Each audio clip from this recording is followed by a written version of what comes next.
mostrar y vamos a ir conversando sobre sus recuperatorios y parciales. Muchos ausentes también hubo.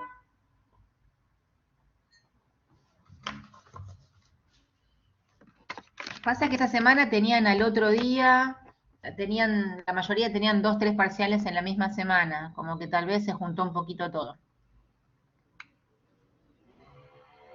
No hay problema. Sí, sí, sí.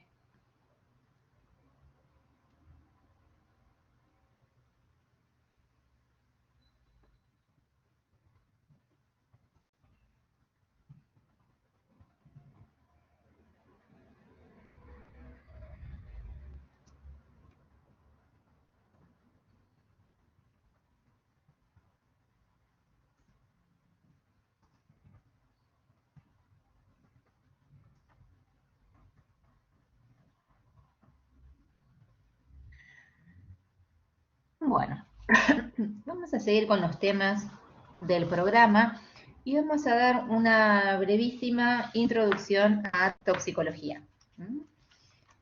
Toxicología, a mi criterio, es una de las materias que más me había gustado en la cursada, por la materia en sí y por los docentes que la integran.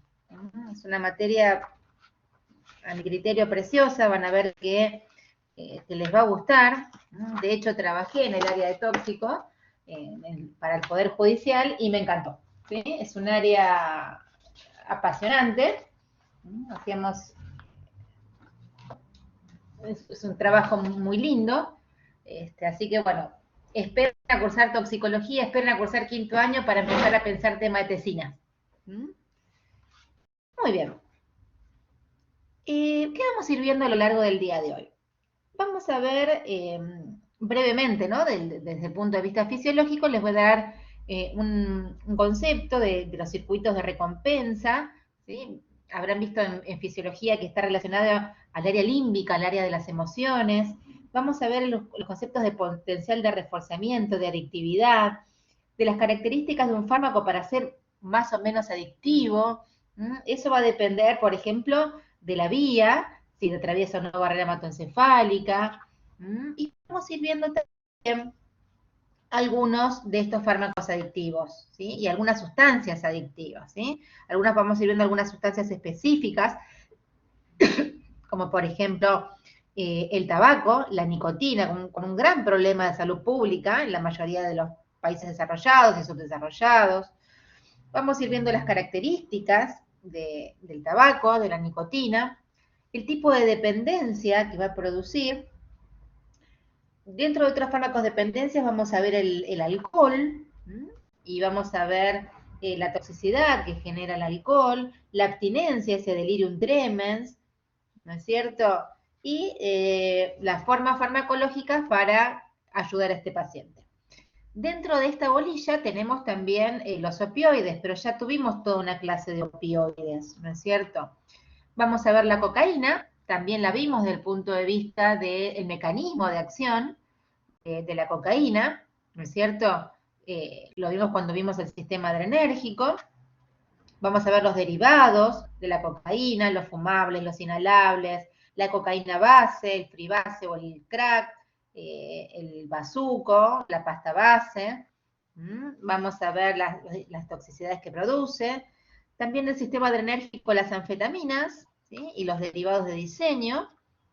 Vamos a ver los M&M, el cristal, la píldora del amor. Vamos a ver la catinona y después los inhalables, los tipo el poxipol y esas cosas con las que consume la gente. Y algunos alucinógenos, como por ejemplo el ácido lisérgico. ¿Qué más? Si llegamos a tiempo podemos hablar algo de ketamina, que la habrán visto cuando vieron anestésicos, el Special K, le llaman, ¿no? La ketamina. En realidad nace como un anestésico humano, perdón, después sobre la marcha se evalúan algunos casos como antidepresivo, pero en realidad es un anestésico. Se dejó de utilizar en medicina humana porque producía cuadros muy característicos que el individuo siente como un efecto de disociativo de la propia imagen, ¿no? Como que le llaman como anestésico disociativo, o sea, se ve flotando, comentan que es una sensación bastante rara, ¿no? Y lo buscan por eso. Vamos a ver la fenciclidina, el polvo de ángel, el cannabis, algunas características del cannabis, y creo que hasta ahí vamos a llegar, ¿sí? Esto es tema de farmacología y empezamos a bordear con la parte toxicológica. ¿Arrancamos?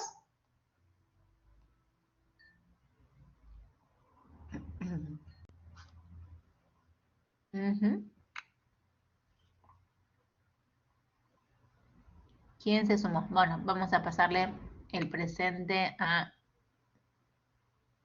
María Eugenia.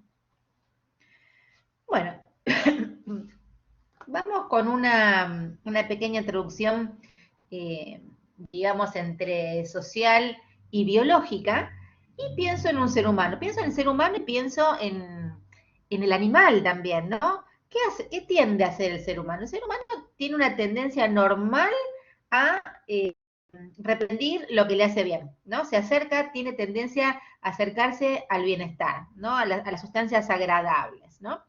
Pero empieza a ocurrir que cuando estas sustancias agradables que percibe el ser humano ya se discontinúan, empiezan a desaparecer,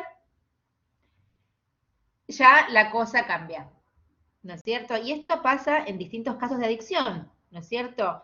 Hay estos químicos que pueden ser naturales o pueden ser sintéticos, que el individuo ingiere, consume, empieza a tener un patrón que se le empieza a ir de las manos, ¿sí? Un patrón de administración repetida, ¿no? Entonces ya empezamos a preocuparnos cuando estos patrones repetitivos ya no lo podemos dejar, ¿no es cierto? Y empiezo a pensar en distintos tipos de adicciones, ¿no es cierto? Hay adicciones bien vistas, ¿no es cierto? Y hay adicciones mal vistas, ¿sí? ¿Cuál sería una adicción bien? Pero son adicciones al fin, ¿no es cierto? ¿Qué será una adicción bien vista y qué será una adicción mal vista? A ver qué les parece. ¿Cuál es una adicción bien vista y cuál es una adicción mal vista?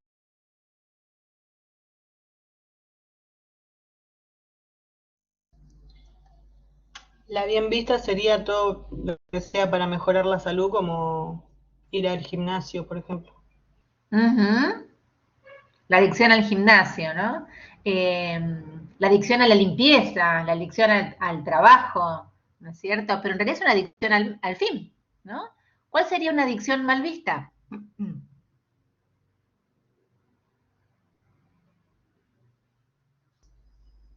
Todo lo contrario, todo lo que arruine la salud, no sé, fumar, el alcohol. Exacto, exacto, la cocaína, ¿no es cierto? El consumo de drogas, ¿no es cierto? Ya al adicto empieza a irse de las manos, empieza a ser incapaz de abandonar este consumo, ¿no? Entonces, ¿qué empieza a ocurrir? Que estos patrones de conducta que van a ser adictivos, no es que existan ya consumos esporádicos, sino que el consumidor que quiere abandonar el consumo ya no lo puede hacer. ¿Y qué hace? Y recae, y vuelve a recaer. La verdad que el adicto es adicto toda la vida. El adicto a la comida, por ejemplo. ¿No es cierto? Entonces, puede ser una adicción a algo cotidiano, ¿no es cierto? A algo de nuestros hábitos alimentarios. Por ejemplo, la comida. O algo muy cotidiano, los medicamentos. Hay gente que es adicta. El otro día leí el caso de no importa quién era, de un famoso, un actor joven que se había vuelto adicto a los ansiolíticos, ¿no es cierto? Eh, Ricardo Ford se había hecho adicto a la morfina, ¿no es cierto? Los medicamentos, algunos tranquilizantes, algunos analgésicos, ¿no es cierto? Y también puede ocurrir algunas drogas ilegales, ¿no es cierto? La cocaína, la marihuana, el ácido lisérgico, por eso hablamos de drogas. O sea, hay drogas que solo enganchan al paciente y hay drogas que lo que le llaman los adictos que coloca, o sea, lo que modifica la percepción consciente, ¿no? La verdad es que hará más o menos en la década del 70, la Organización Mundial de la Salud aconseja interferir, cambiar este concepto, ¿no? Ya no se habla de adicto, sino de dependencia, ¿no? Es un concepto que fue cambiando con el tiempo, ¿no es cierto? Se sustituye el término de adicción y de adicto por el concepto que habla de dependencia, que no tiene tanta connotación negativa. Y esto lo vuelca a los libros, lo vuelca a los libros de psiquiatría, los manuales psiquiátricos. ¿Eh? El manual psiquiátrico, o sea, como nosotros es, por ejemplo, el Flores, el manual psiquiátrico por excelencia de los psiquiatras es el DSM. Es el manual que tiene todos los desórdenes mentales hasta el momento. ¿Vamos hasta ahí?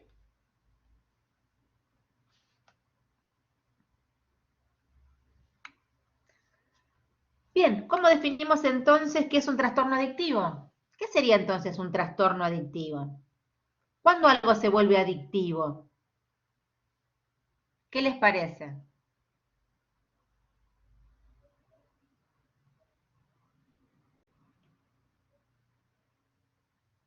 Algo se vuelve adictivo cuando ya no tenés control sobre el consumo.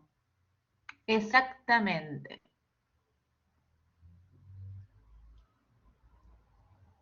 El paciente quiere o intenta eliminar el consumo, pero fracasa. Exacto. En realidad, cuando el psiquiatra intenta diagnosticar este trastorno adictivo, es que, o sea, no es que, por ejemplo, que una persona tome alcohol, sino el no poder controlarlo, ¿sí? Cuando quiera hacerlo, es decir, no puede dejar de tomar. Lo que realmente también caracteriza a una dependencia es la recaída, es la reincidencia. Tiene que haber esta administración repetitiva. Si no hay una administración repetitiva, sería un consumo puntual. Otro diagnóstico para la adictividad es que ya no sea por placer. O sea, vos, por ejemplo, te tomás un vaso de vino por placer. Ya cuando no está por encima de lo agradable, de lo que el paciente desea, ya es un trastorno adictivo. O sea, ¿qué les quiero decir? Que no toda persona que se toma un vasito de vino, ¿sí? Una sustancia adictiva, tiene que ser necesariamente dependiente del vino. Puede tomar, pero no es dependiente. ¿Sí? Pero la verdad que acá tenemos una zona gris. No siempre es un límite claro cuando el consumo es periódico o cuando no es periódico. O sea, que un paciente tenga una dependencia no es un fenómeno absoluto, no es un fenómeno de todo o nada. O sea, puede haber graduaciones, ¿sí? ¿Vamos hasta ahí?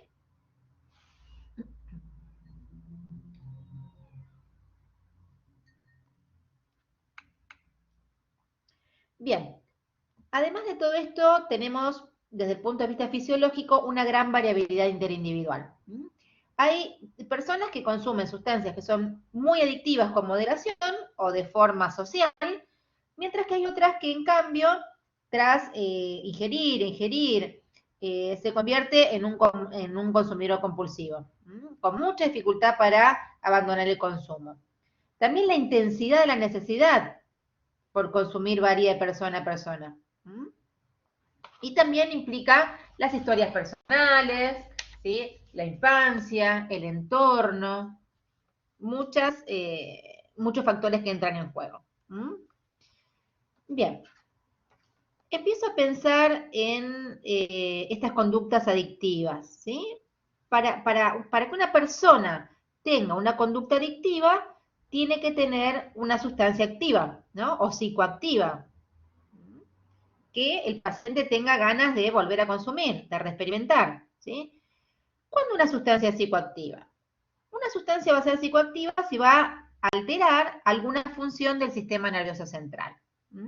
Si produce algún cambio en el humor, en lo cognitivo, en la conducta. No es necesario que altere la conciencia, no necesariamente, pero me tiene que producir algo, si no, no lo hago. Y para alterar una función central, la molécula tiene que llegar a nivel del sistema nervioso central. ¿Mm? O sea, tiene que atravesar barrera hematoencefálica. ¿Qué tipo de fármacos o drogas atravesarán bien o mal barrera hematoencefálica? A ver, desde el punto de vista farmacocinético, pienso en la estructura, pienso en la liposolubilidad, pienso en las características de polaridad. ¿Cómo tendrían que diseñarse un fármaco para que pueda o no atravesar barrera hematoencefálica? Pienso en todo lo que vimos de farmacocinética. A ver, ¿cómo tendría que ser un fármaco para atravesar barrera hematoencefálica? Si ustedes tendrían que diseñar un fármaco. Liposoluble, me dice María Eugenia. Lo mismo José. ¿Va a tener que ser más o menos polar? ¿Voy a poder ayudarme o no de carriers? ¿Puedo ayudarme de un transportador, por ejemplo?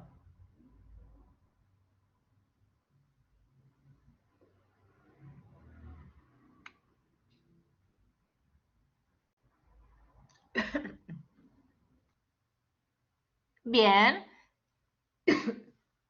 Entonces, pienso en atravesar barrera hematoencefálica o en un transportador, una sustancia muy liposoluble, ¿sí? También van a intervenir las características de la persona, va a interferir el entorno en el que se realiza ese consumo, la idiosincrasia, la epigenética, ¿sí? Epigenética es un concepto, mi hermana, que es especialista en neurociencias, habla de epigenética, ¿sí? Yo aprendí mucho de esa, de mi hermana Caro, de la epigenética de cada individuo, ¿no es cierto? Habrán visto en fisiología que nosotros tenemos un área a nivel central de circuitos cerebrales de recompensa, ¿no es cierto? Empiezo a pensar entonces en este desarrollo de patrones. ¿Eh? El individuo se autoadministra una sustancia. Esa sustancia va a ser adictiva, ¿no? Pero va a requerir, para producir este primero placer al principio, de un conjunto de circuitos cerebrales que son los circuitos de recompensa. Lo habrán visto en fisiología, no me quiero detener mucho en esto, pero si el paciente al principio no tiene un circuito de recompensa, no lo hace, ¿no? No es el único centro que entra en juego, también hay otras estructuras sensoriales, hay otras estructuras motoras que entran en juego a este nivel, ¿no es cierto? Y este sistema, estos circuitos fueron evolucionando a lo largo de la evolución humana, ¿no es cierto? Para la supervivencia del individuo, ¿no es cierto? ¿Qué hacen? Refuerzan conductas útiles y sacan las que lastiman, ¿no es cierto? Y son activadas por un conjunto de impulsos relacionados al placer, ¿no es cierto? Al dolor, a la satisfacción sexual, a lo límbico, al área de las emociones, ¿no es cierto? A lo básico. ¿Mm? Bien, ¿vamos hasta acá?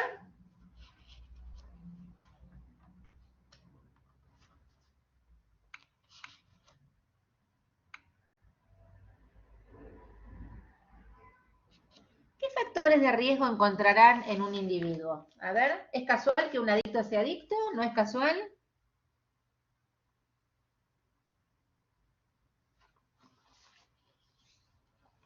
¿Qué factores de riesgo habrá?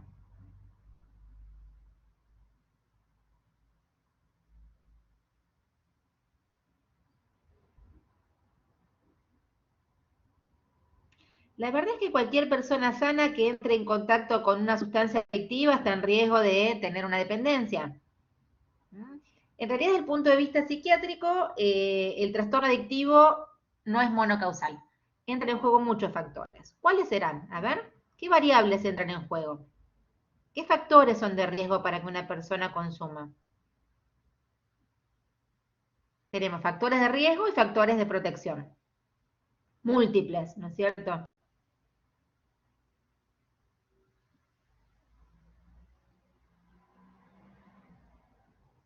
Obviamente esto también es cultural, ¿no es cierto?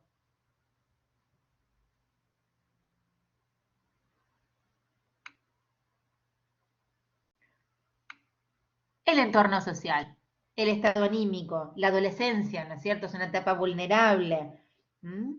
Eh, el consumo de la sustancia en la familia, ¿no es cierto? La edad de primer consumo, una familia disfuncional, también más varones que mujeres al principio, alteraciones psicológicas, eh, y pienso en la adolescencia, ¿no? Si tienen chicos adolescentes, la adolescencia es una edad de riesgo para muchas dependencias.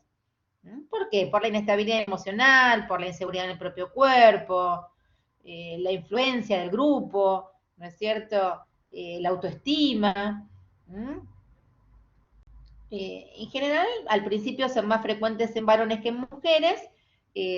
Actualmente estamos viendo, por ejemplo, en las guardias que consumen a la par, ¿sí? Sobre todo alcohol. Las chicas consumen a la par o más alcohol que el varón, ¿sí? Y encima vamos a ver por algunas características que le pega peor a la mujer que el varón, ¿no es cierto? Por las características que vamos a ver en un ratito, ¿no es cierto? Cierta relación y asociación estadística entre adicción y sintomatología psiquiátrica. Es decir, las dependencias son más frecuentes en personas con problemas psiquiátricos. ¿eh? Y al revés, los trastornos psiquiátricos son más frecuentes en personas farmacodependientes, ¿no es cierto?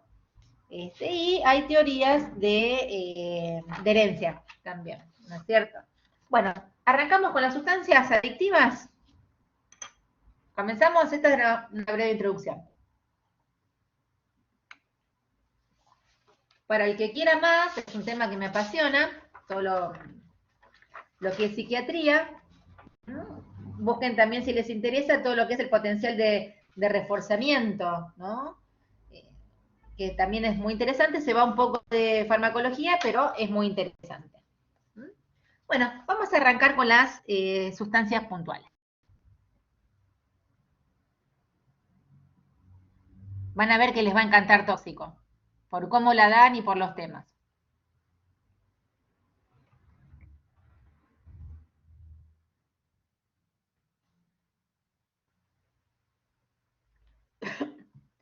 Pienso en el tabaco.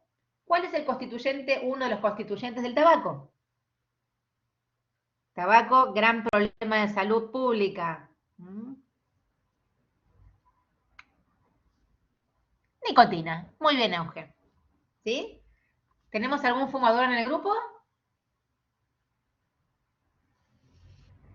Estamos viendo temas de farmacotoxicología. ¿Alguno de ustedes fuma o fumó? José, no. Tengo un grupo sanito. ¿No?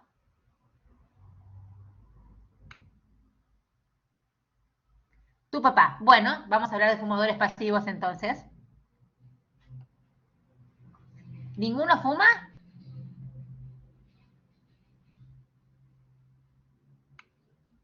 ¿Han probado un cigarrillo? ¿Qué pasa la primera vez que se fuma? ¿Qué aparece? ¿Es placentero la primera vez que se fuma?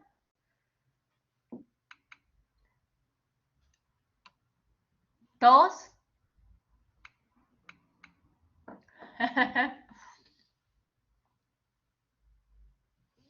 A ver, la primera vez que se fuma puede aparecer náuseas, asco, baja depresión, pero ¿qué pasa? Por algo la gente sigue fumando, ¿no? ¿Por qué? Se desarrolla rápidamente tolerancia a esos efectos desagradables. Y la nicotina va a llegar a nivel cerebral y actúa como estimulante. ¿Mm? Altera, ¿no? Te altera el electroencefalograma, se cree, les digo, en potencial que empieza a mejorar pruebas sensoriales, les digo en potencial también que facilita la memoria y disminuye la irritabilidad. Esto es discutido. ¿Mm? ¿Qué pasa a nivel cardiovascular? ¿Qué hace la nicotina a nivel cardiovascular? ¿Qué pasa con las glándulas suprarrenales? Van a liberar adrenalina, ¿sí? ¿Qué van a hacer entonces la nicotina a nivel cardiovascular? Si libera adrenalina. libera catecolaminas. ¿Qué hace la adrenalina en el organismo? Aumento de la frecuencia, taquicardia, aumento de la presión arterial, aumento de la contractilidad cardíaca, aumento del consumo de oxígeno en el miocardio, vasoconstricción, ¿no es cierto? ¿Qué más? Hay psiquiatras que relacionan también el consumo de tabaco con depresión, ¿sí? Hay personas con trastornos depresivos que fuman más que otras.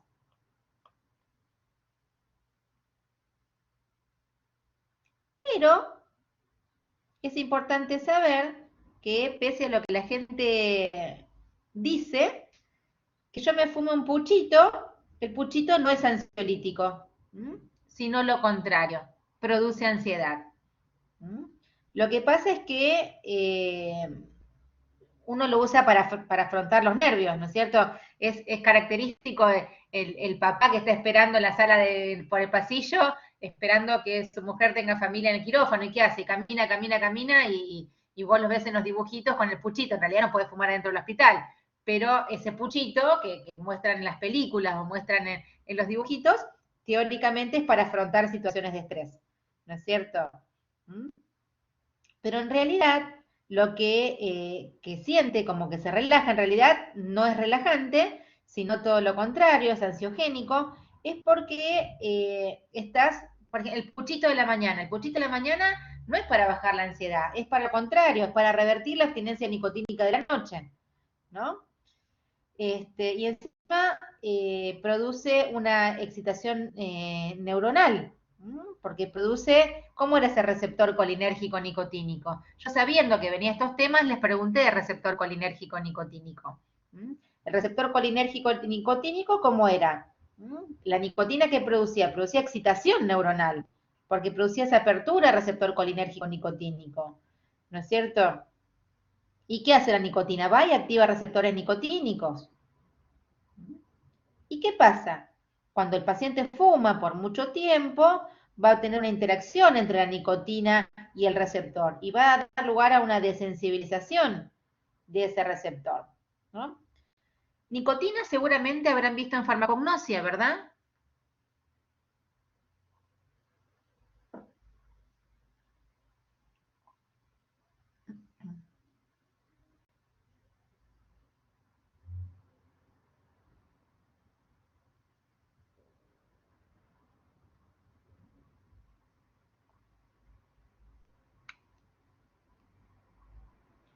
¿Cómo era la nicotina? ¿Repasamos un poquito? ¿Quieren nicotina? ¿Quieren que repasemos nicotina o la recuerdan? Repasamos. Bueno, ¿cómo era la nicotina? La nicotina, recuerden que es un alcaloide, era básica, con un pK bastante alto, 8, 8,5, puede llegar a 9. Y la absorción, recuerden que siempre depende del pH, ¿no es cierto? Pienso en un habano, por ejemplo, pienso en una pipa. A ver, ¿será lo mismo una pipa que un cigarrillo? ¿Qué les parece? ¿Es lo mismo tragar el humo que inhalarlo? ¿Es lo mismo no respirarlo, no tragarlo que tragarlo? Se sumó Julián.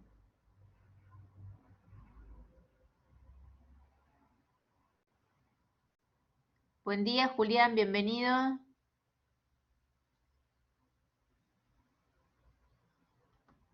Recuerden las características de absorción, una droga básica, una droga ácida.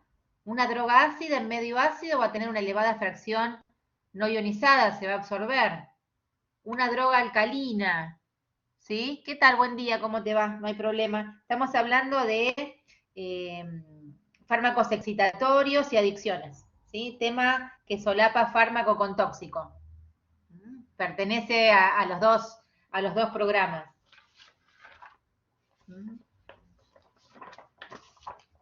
Tema muy lindo. Tengo acá el programa. Vengo si ves.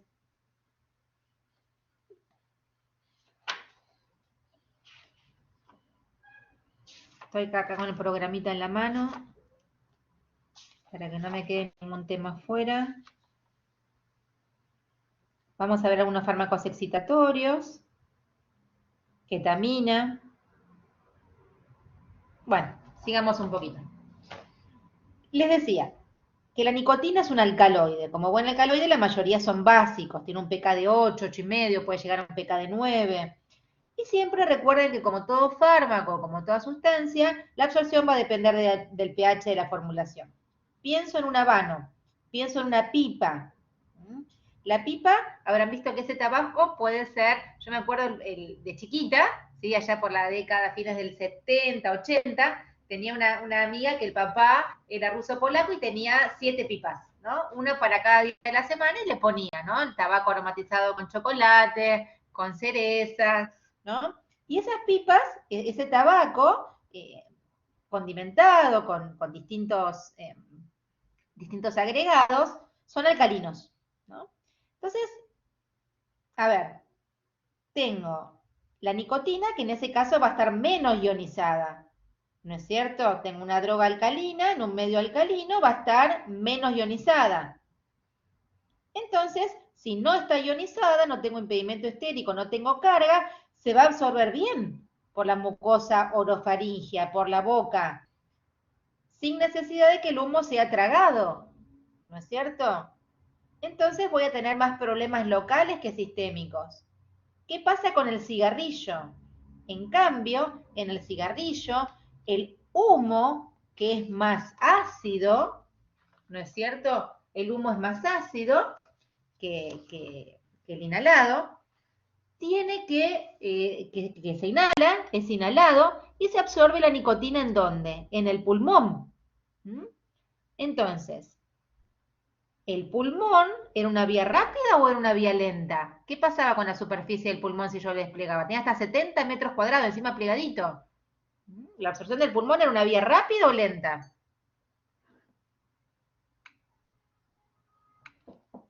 Claro. Entonces consigue que la llegada de la nicotina al cerebro sea rápida. ¿Mm? Y encima eso genera más acciones reforzadoras porque es rápido. Otra de las cuestiones de que un fármaco, una droga, un tóxico sea adictivo es que tenga una respuesta rápida. O sea, la vía, la dosis, va a generar una respuesta reforzadora.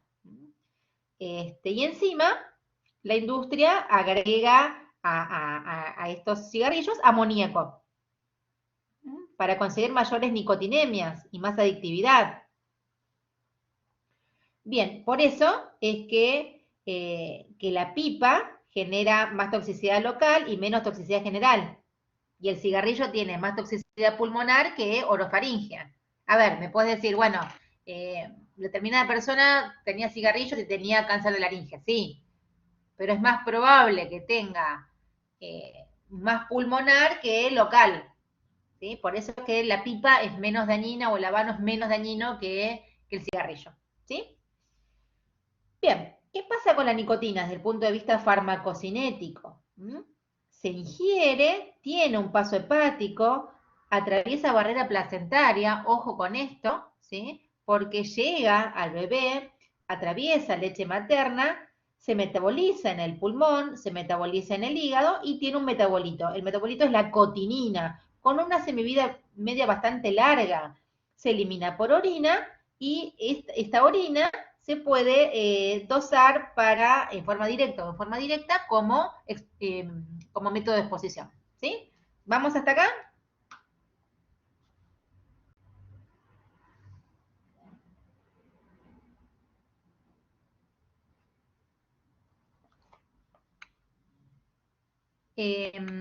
Para los que desean dejar de fumar, a ver los que estamos en el mostrador, hay parches, ¿no es cierto? Parches de nicotina, ¿no es cierto? Y después vemos a veces la gente, yo lo veo, por ejemplo, a mi psicoanalista, que vapea, ¿no?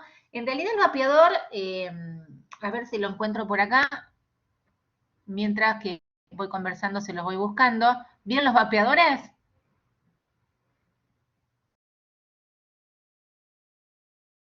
¿Los conocen?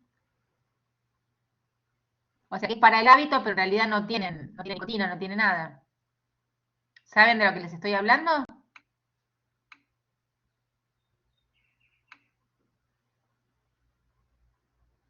En realidad la ANMAT lo desaprueba, el vapeador. Espere que estoy buscando la disposición. El cigarrillo electrónico, el que no tiene. La ANMAT lo prohíbe. No ve más beneficios que perjuicios, sino como que daría lo mismo. Ahí les estoy cargando.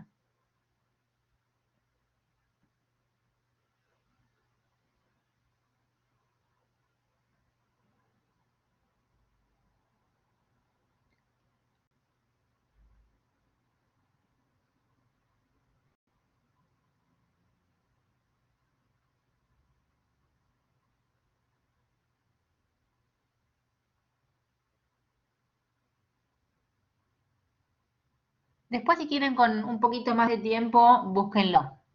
¿Mm? No hay evidencia, ¿eh? No sé si es tan inocuo. La verdad es que están prohibidos.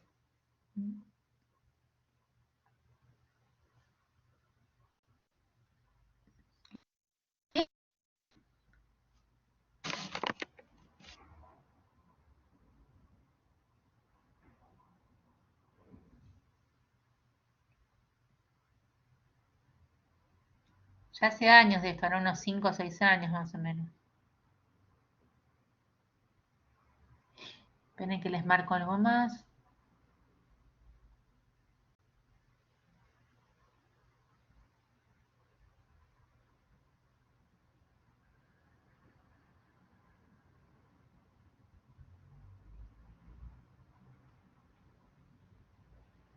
¿Llegan a verlo?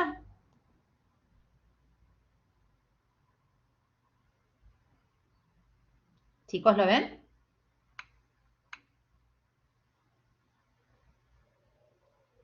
¿Qué le parece? ¿Por qué estará prohibido?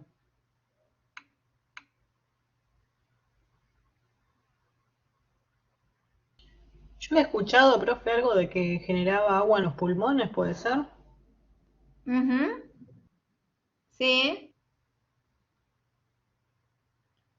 En realidad, el aerosol tiene compuestos volátiles también, partículas chiquitas, que también pueden causar metales pesados, níquel, plomo, saborizantes, que daña el pulmón. Así que no sabemos si es peor el remedio que la enfermedad. Este es el ejemplo es peor el remedio que la enfermedad, ¿no es cierto? La verdad es que están prohibidos, pero la verdad es que se comercializan igual. ¿Mm? Los ves por Mercado Libre. ¿Mm? Bien. La gente los usa, claro. Pero bueno, generan un alto grado de mortalidad, ¿no es cierto? Es un factor de riesgo, enfermedad coronaria, infarto, ACV, EPOC. ¿Mm? ¿Qué pasa durante el embarazo? A ver,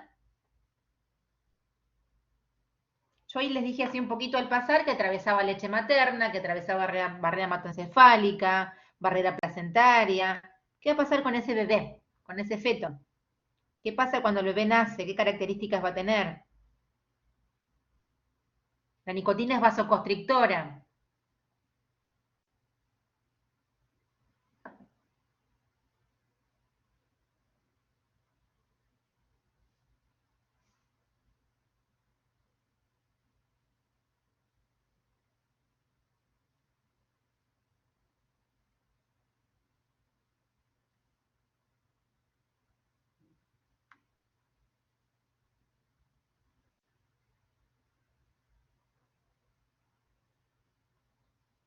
¿Qué les parece?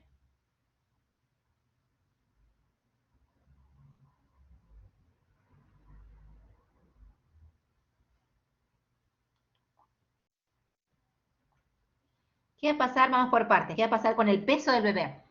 Si la nicotina es vasoconstrictora. ¿Va a ser un bebé menudito, un bebé menudito, un bebé grandote? Recibe menos oxígeno y vasoconstricción nicotínica. ¿Qué va a pasar con esos vasos placentarios?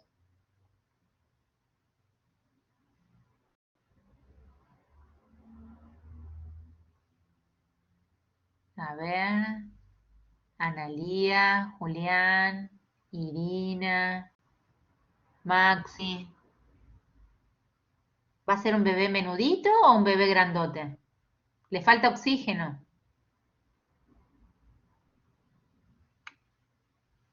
Ujú.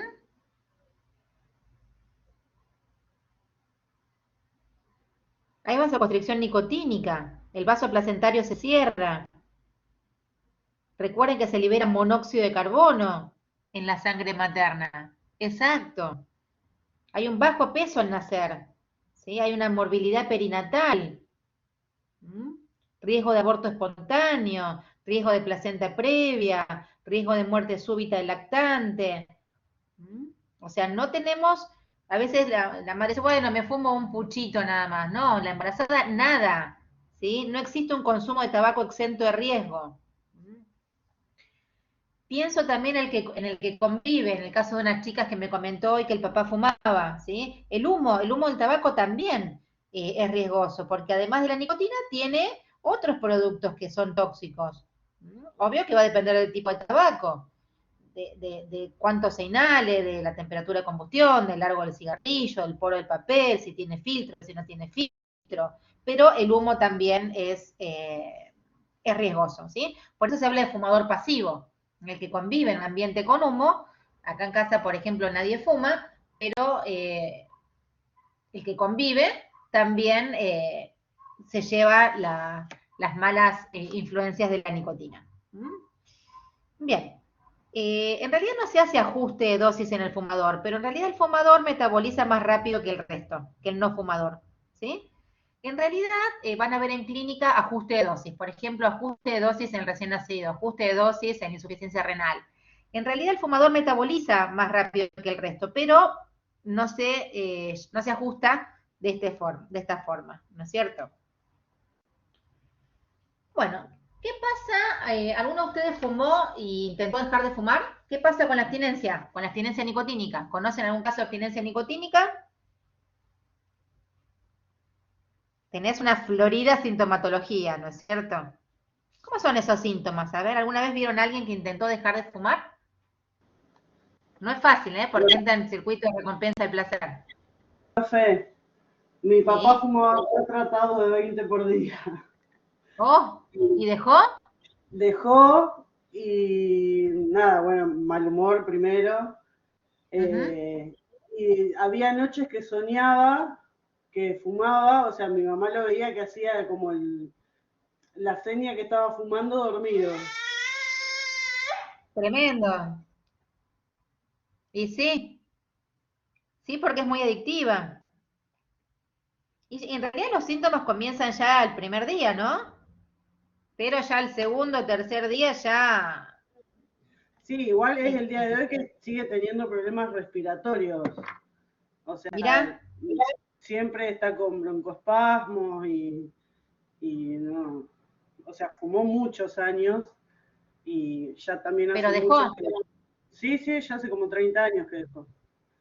Yo era chiquita. mirá, pero el cuerpo se lo cobra, Sí, sí, sí, tal cual. Hoy sigue pagando las consecuencias. ¿sí? Vos sabés que en una oportunidad hace años tuvimos que internar a mi mamá, me dice, ¿su mamá fuma? Le digo, no. ¿Y fumó? Sí, le digo, fumó una barbaridad, pero dejó hace, yo era chica, habrá dejado hace 40, 45 años. Y el médico pone fumadora. O sea, como que evidentemente el cuerpo lo toma, ¿viste? Bueno, ella dice algunos de los síntomas del papá, ¿no es cierto? Esa ansiedad, y eso puede persistir. Ahora, ¿es el día de hoy que siente un puchito y le da deseo o directamente es porque, o sea, o te da deseo o te da asco, como que no tenés término medio? No, no, nunca dice que le... No, no, de hecho mi cuñado fuma al lado de él y no, no, no, nunca lo dijo. No. Bueno, Por ahí él bien. dejó de un día para el otro igual, porque era cerrajero y un día le tocó un domicilio en el tercer piso, todo por escalera y casi se muere. Y bueno, dijo, listo, ya está, no fumo más y Sí. no fumo más. Pero se fumaba como 4 tratados por día, yo me acuerdo, de chiquitita me acuerdo. Es una barbaridad. Es una barbaridad. Pero bueno, ella dice muy bien que ese síndrome de abstinencia varía mucho entre persona y persona. Hay gente que dice, listo, no fumo más, este es mi último atado. Y otros que dicen, ay, no, no, un poquito más, ¿no? Y como no terminan de desconectar, ¿no es cierto? Bien. Pienso en fármacos de elección para el tabaquismo, como terapia sustituta con nicotina, ¿sí? Tenemos los parches, por ejemplo, parches de nicotina o varenciclina o bupropión, ¿no? Van a hablar la clase que viene, uno de los temas va a ser antidepresivos, ¿sí? Nortriptilina, clonidina, ¿no? La varenciclina anda bastante bien, es un fármaco seguro, lo vimos cuando vimos nicotínico, colinérgico, y es bastante seguro desde el punto de vista tanto neurológico como cardiovascular. Es un agonista parcial de características, más que nada parcial, sí, porque llega al 0,6, sí, es un agonista parcial. Es por vía oral, que una vez por día, 2 veces por día, se da 1 miligramo durante más o menos 3 o 4 meses. Pero genera náuseas. ¿Cómo minimizamos estas náuseas? Incrementando de a poquito. También se da bupropión. El bupropión también se da por vía oral durante unos 3 o 4 meses y también es para dejar de fumar. Y también los parches con una liberación mantenida, o chicles, o comprimidos para chupar. Primer Mundo tiene unos nebulizadores nasales o bucales, una liberación así un poquito más puntual. Nosotros, ¿qué tenemos? A ver, los que estamos en mostrador de farmacia, esos parches dérmicos, ¿no es cierto? Que se usan durante un día o 2 días, con algunas reacciones adversas pero menores. También podemos dar chicles de nicotina. ¿Los dispensan ustedes o más o menos? Chicles, ¿no es cierto? Muy bien.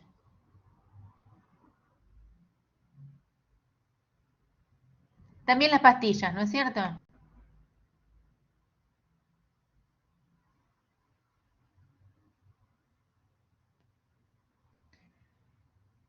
Bueno, otro muy común y cada vez más, estamos hablando de farmacoadicciones, no sería un fármaco exactamente,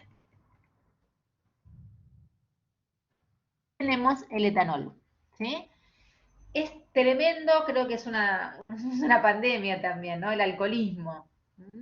No se olviden que resurgen enfermedades psiquiátricas con la pandemia, y esta no escapó de ellas, ¿sí? Yo me acuerdo, era unos 10, sí, más o menos unos 10 o 12 años, que estábamos haciendo monitorización en el Hospital Posadas.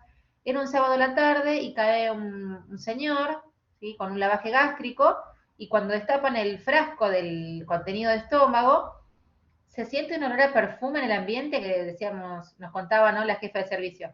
¿Qué es esto, no? La cuestión que el hombre era tan alcohólico que ya la familia había sacado todo el alcohol que había en la cocina, tenía prohibido conseguir alcohol, y se había tomado un frasco, y había caído a tóxico, por supuesto, el centro de intoxicaciones, y había tomado un frasco de perfume Johnson de bebé, ¿no? Fíjense a qué punto, ¿qué era ese olor, no?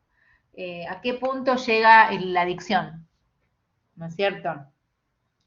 Pero bueno, como es a mano de todos, está a mano de la sociedad, ¿no es cierto? Para mucha gente lo toma para interaccionar socialmente. Pero bueno, después nos empezamos a embriagar, ¿no? Empieza a disminuir el rendimiento psicomotor, ¿no? A ver, en realidad tiene una mortalidad menor que la del tabaco, pero produce una morbilidad y un gran número de problemas laborales, sociales, accidentes, ¿no es cierto? Es un problema también de salud pública. De ahí que a mi criterio, mi humilde criterio, la dosificación para el manejo debería ser 0, para mí, no 0,5. Es una opinión personal, no sé qué opinan ustedes. Creo que ahora es 0 solamente para el transportista o para el profesional.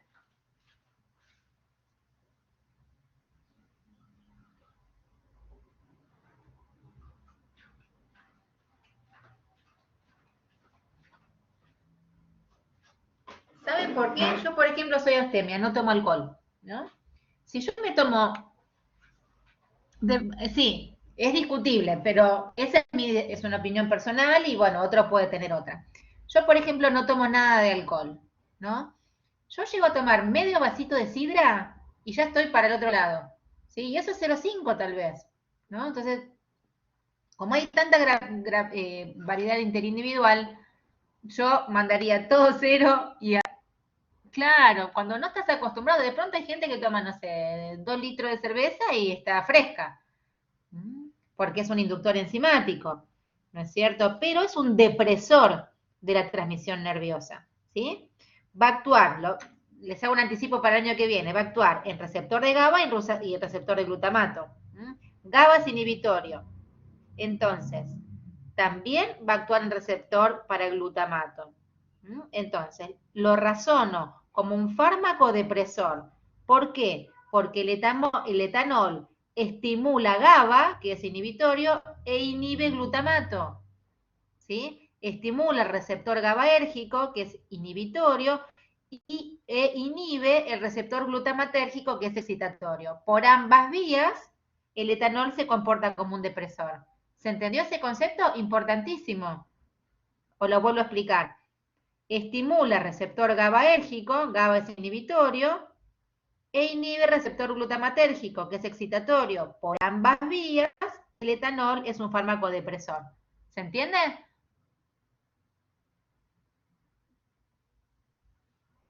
A nivel cortical.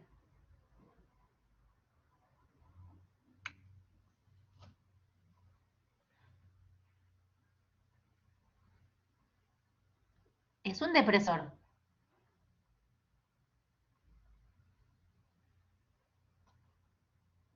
Pero ¿qué pasa? El efecto inicial es como estimulador. Pero cuando empieza a aumentar la alcoholemia, ya empiezo a ver esta depresión central, tanto a nivel psicológico como a nivel psicomotor. La persona se vuelve torpe, se tropieza, choca, ¿no es cierto? Aparece torpeza, esa torpeza puede ser verbal o puede ser tora, pierdo reflejos. Yo, por ejemplo, que estoy totalmente desacostumbrada, me da sueño. Pero si empiezo a tomar, concentraciones elevadas van a producir, por ejemplo, depresión respiratoria, depresión vulvar, coma, muerte, ¿no es cierto? Y obviamente estos efectos van a ser proporcionales a la concentración. Primero voy a tener una incoordinación, empiezo a percibir mal, empiezo a prolongar el tiempo de reacción, o sea, por ejemplo, si voy a manejar, cosa que bajo ningún concepto tengo que hacer, voy a prolongar el tiempo de reacción, voy a tardar en frenar, voy a tener un deterioro psicomotor, confusión, coma y muerte. Esto de acuerdo a la alcoholemia, ¿no es cierto? Y cuando vean toxicología, van a ver que se puede calcular lo que se llama alcoholemia retrospectiva, ¿sí? Si les interesa material bibliográfico, es muy interesante. O sea, yo te tomo una muestra ahora y de pronto, no sé, tuviste un accidente en la vía pública hace 4 horas, no importa, te hago una alcoholemia retrospectiva y puedo llegar al cálculo en cuanto, pero entran muchos factores en juego, en cuanto a los tiempos que ocurrieron, ¿sí? Les decía un poquito, para que tome un poquito de agua.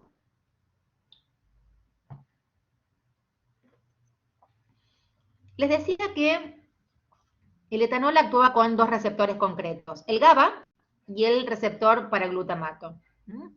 Entonces, ¿qué ocurría? El etanol potenciaba las acciones inhibitorias del GABA y por otro lado también tiene un mecanismo dual, porque por otro lado antagoniza las acciones glutamatérgicas excitatorias. GABA es inhibitorio, glutamato es excitatorio. Por eso es que en realidad por doble mecanismo se comporta como depresor a nivel central. Pero ¿qué pasa? ¿Esto es lo mismo a una persona como yo que no toma alcohol que con una persona con una exposición crónica? ¿Qué pasa? Por eso se los pregunté a propósito en el parcial recuperatorio, que muy pocos pudieron explicarlo. El concepto de upregulation, ¿sí? Hay una upregulation en el receptor GABA, y en el receptor GABA y glutamato, Por eso es que genera tolerancia al fenómeno. Entonces la persona, y encima hay inducción enzimática. O sea, este incremento en el uso es por un incremento en el número de receptores, es una upregulation, y también por una cuestión farmacocinética, porque hay inducción enzimática. ¿Mm? ¿Vamos hasta ahí?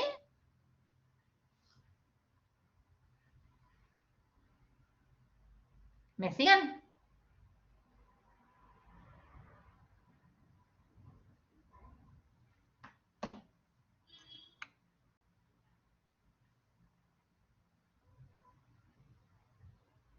A ver, Analía, José,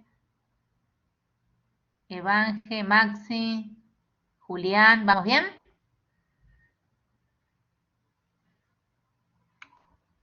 Bien. Pienso en el etanol. El etanol es una molécula chiquita, es poco polar, chiquita y poco polar. ¿Va a atravesar bien o mal membranas biológicas? Chiquita y poco polar.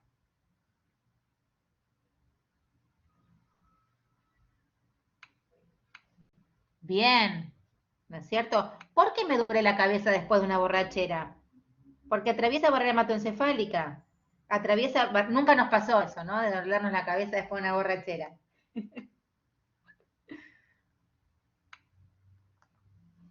Nunca, ¿no es cierto, José?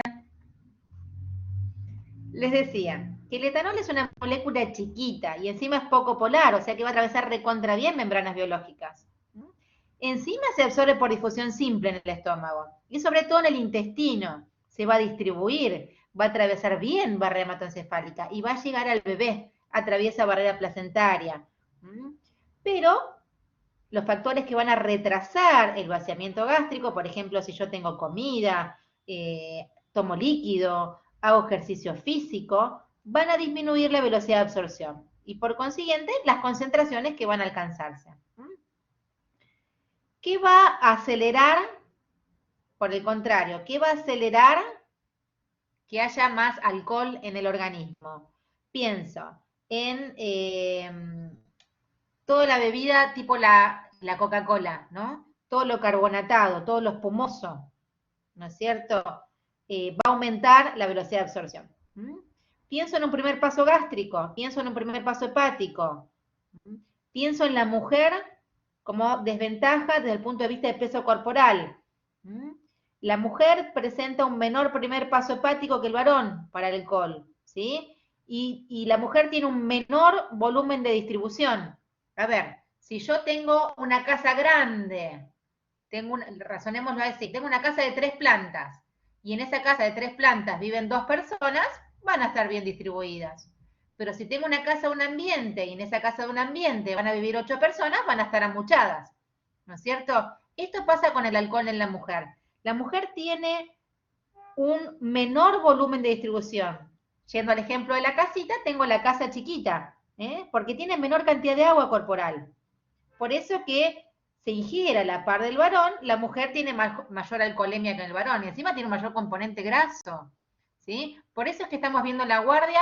Mira, hará 10 años caían, por ejemplo, 4 varones por una mujer. ¿Sí?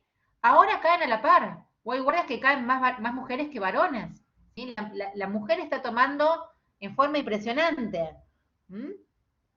Este etanol, ¿sí? Tiene un metabolismo hepático.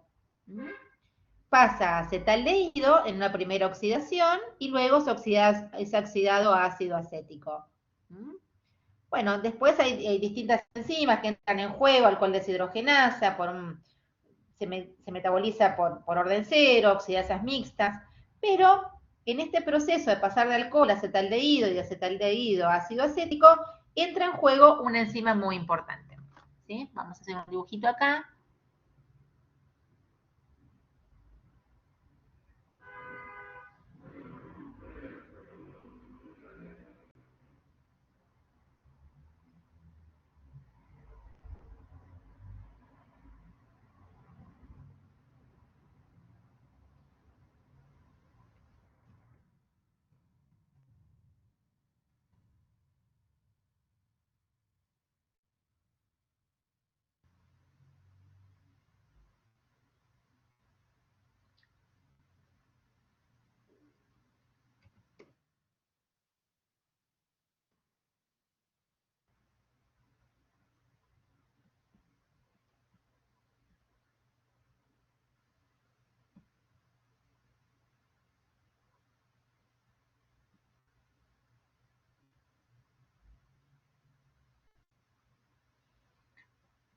Ahora vamos a hablar del disulfiram.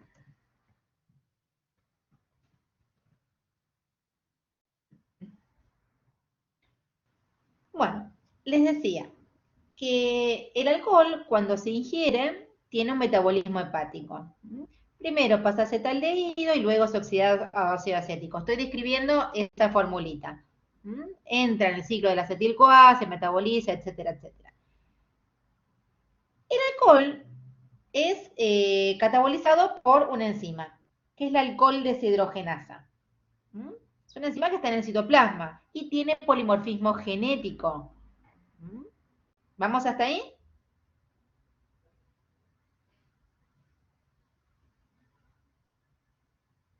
Estas enzimas todas tienen polimorfismo. Me voy a basar un poquito en el alcohol deshidrogenasa. ¿Qué pasa con el alcohol deshidrogenasa? Hay un fármaco que se llama así, disulfiram. El disulfiram bloquea esta enzima. Y si bloquea esa enzima, ¿qué va a pasar con la concentración de acetaldehído en el organismo? ¿Qué les parece?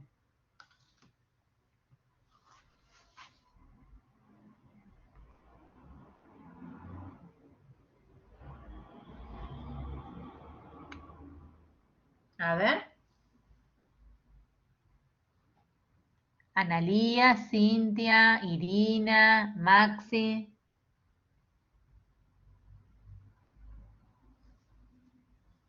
¿Qué pasa con el bebedor crónico?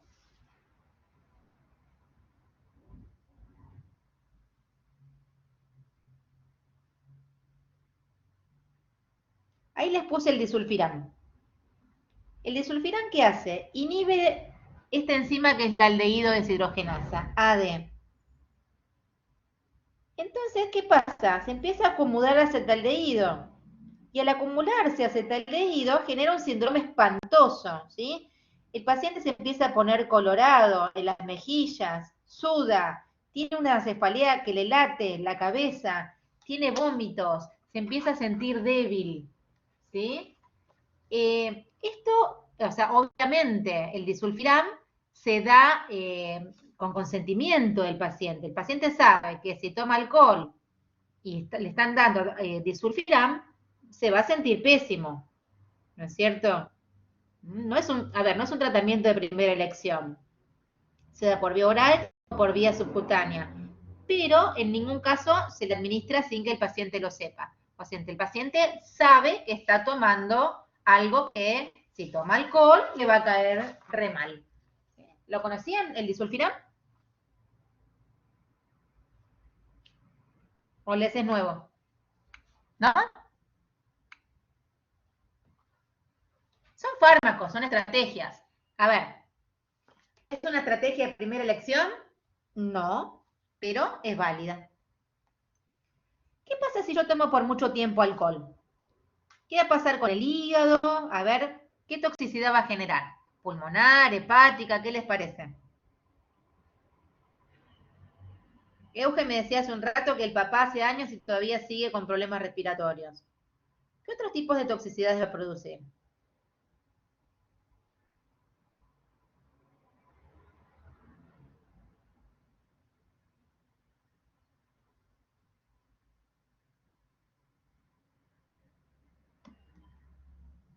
El hígado, por ejemplo.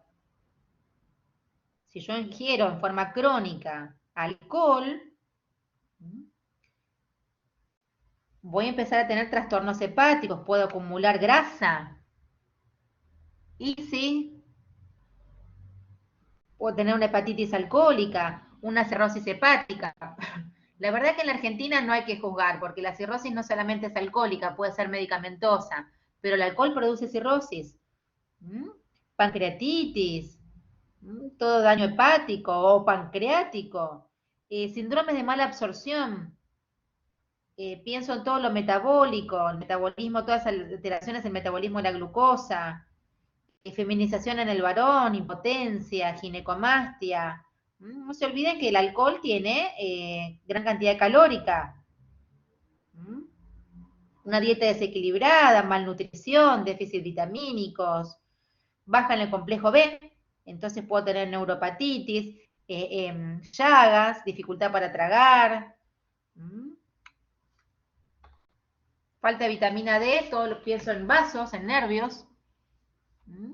Ni hablar de la embarazada, ¿sí? Pienso en un síndrome alcohólico fetal, un bebé con microcefalia, anomalías faciales. Es muy característico, no sé si prestan atención, de la madre alcohólica o la madre adicta, ese bebé que nace con, ¿cómo se llama? Labio leporino.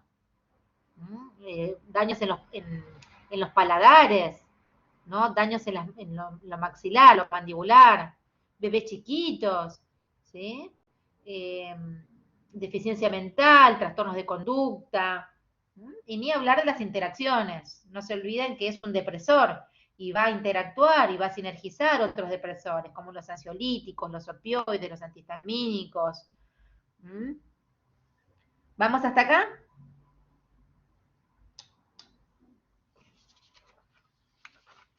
¿Qué va a pasar cuando lo saco de golpe, el alcohol? Hay un síndrome.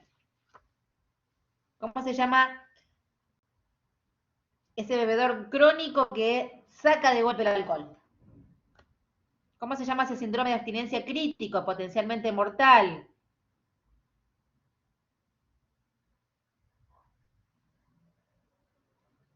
Delirium tremens.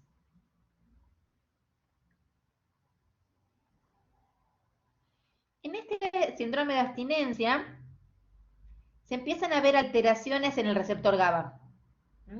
Hay alteraciones en el eje hipotálamo hipoficiario, hay hiperactividad adrenérgica. Y si yo les digo que hay una hiperactividad adrenérgica, ¿qué características va a tener este paciente? Hiperactividad adrenérgica.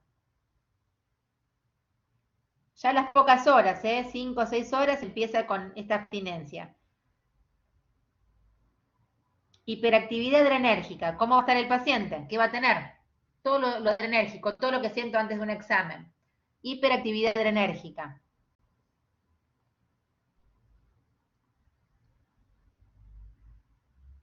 A ver, Irina, Cintia, Maxi. Sudoración, nerviosismo, insomnio, taquicardia, alucinaciones, convulsiones, y si no es tratado, llega a lo que es el delirium tremens. El delirium tremens es una urgencia médica, es potencialmente mortal. El paciente ya alucina, está confundido, tiene fiebre. ¿Y qué le damos acá? Bueno, podemos darle una benzodiazepina. Nosotros ya vimos benzodiazepinas. Pienso en una benzodiazepina de una semivida larga.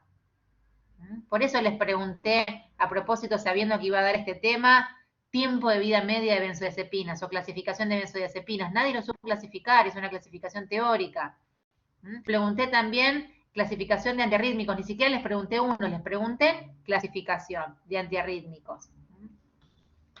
Bien, acá podemos dar disulfiram o puedo dar también naltrexona en estos casos, junto con ansiolíticos.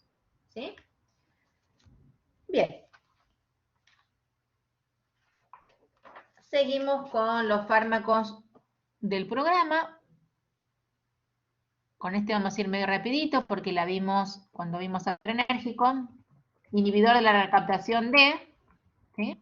Recuerden, teníamos una neurona presináptica, una postsináptica. Este inhibía la recaptación de noradrenalina, entonces teníamos más noradrenalina en la biofase.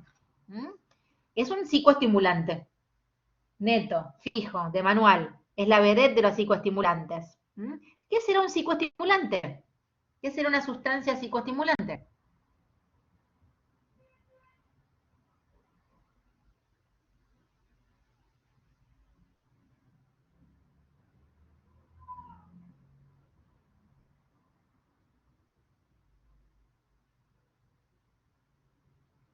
Psicoestimulante. ¿Qué será una sustancia psicoestimulante?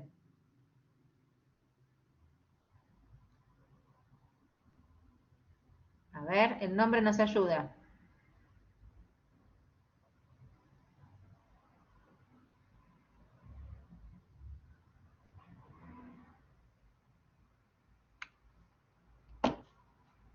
Sí.